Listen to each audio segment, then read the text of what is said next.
वहां पे 40-50 लोगों की हत्या हुई थी, ये तब शुरू हुआ था। आप जानते हो कि गुजरात में, उत्तर प्रदेश में और मध्य प्रदेश में इन चीजों का एपिसेंटर है।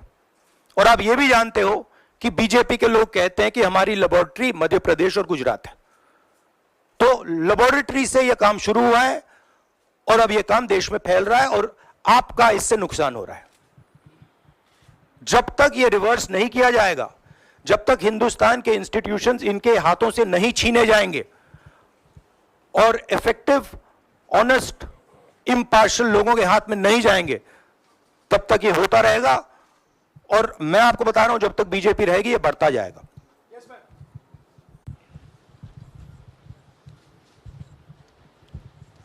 सर, एनटीए के अंदर सारे एग्जाम्स आने लग गए हैं, नीट भी, नेट भी, और इवन कॉलेज एडमिशन्स भी उसी पे हो रहे हैं। तो आपको लग रहा है ट्रांसपेरेंसी कहीं ना कहीं वहीं ख़त्म हो जा रही है, क्योंकि वो एक एजेंसी जो है वही सारा कंडक्ट करा रही है। तो आपने पार्लियामेंट में इस मुद्दे को उठाने को सोचा है कि एनटीए को कहीं ख़त्म करने की ज़रूरत है या बदलाव करने की ज़रूरत है? नहीं, देखिए, अगर हिंदुस्तान में बहुत सारे ऑनेस्ट लोग हैं, बहुत सारे ऑब्जेक्टिव लोग हैं, अगर ऑब्जेक्टिव लोगों को, ऑनेस्ट लोगों को आप ये काम दोगे, पेपर लीक नहीं होगा।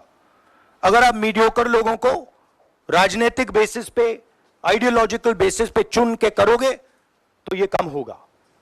और ये मैं कह रहा हूं, दोहराता जा रहा हूं कि हर हिंदुस्तान की हर संस्था को कैप्चर कर रखा है, लीगल सिस्टम को, ब्यूरोक्रेसी को, इंटेलिजेंस एजेंसीज को, इन्वेस्टिगेटिव एजेंसीज को, एजुकेशन सिस्टम को। मांग रखी सरकार से, आपने अपनी मांगे रखी हैं सरकार से, लेकिन सरकार के पक्ष पहले ही सामने आ गया। एनटीए को जो एनटीए है एजेंसी, उसको क्लीन चिट एक तरीके से एचआरडी मिनिस्टर ने पहले ही दे दी है। तो सरकार का तो कहीं ना कहीं पक्ष साफ दिखाई देता है। उनका आगे आप लोग कैसे जाएंगे? उनकी क्रेडिबिलिटी इन बातों में है ही नहीं। वो क्लीन चिट दें, उसका कोई मतलब ही नहीं है। उनकी जीरो क्रेडिबिलिटी है। सब लोग जानते हैं कि एपिसेंटर मध्य प्रदेश, गुजरात एंड उत्तर प्रदेश। सबसे ज्यादा मेरी यात्राओं में सबसे ज्यादा पेपर लीक की बात यहीं आई थी, उत्तर प्रदेश में आई थी, मध्य प्रदेश में आई थी।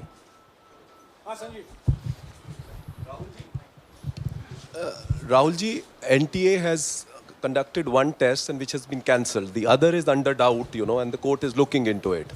Would you say that the agency like NTA is incapable of conducting such examinations, because two main examinations, and I want it to be disbanded or something? No, I would say that if you let people who know how to run these things and you promote people based on merit, there are multiple ways in which you can do exams successfully.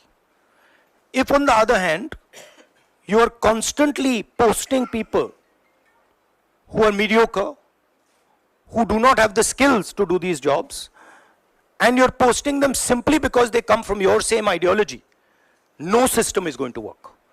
You can change whatever system you want. If the people who are being put into that system are mediocre and being put in for the wrong reasons, it is never going to work. UGC net പരീക്ഷ റദ്ദാക്കിയതിൽ വലിയ തോതിൽ പ്രതിഷേധം നടക്കുകയാണ്. അതിനിടയിൽ പരീക്ഷയുടെ നടത്തിപ്പുമായി ബന്ധപ്പെട്ട നിരവധി ആക്ഷേപങ്ങൾ ഉയർന്നു വരുന്നു.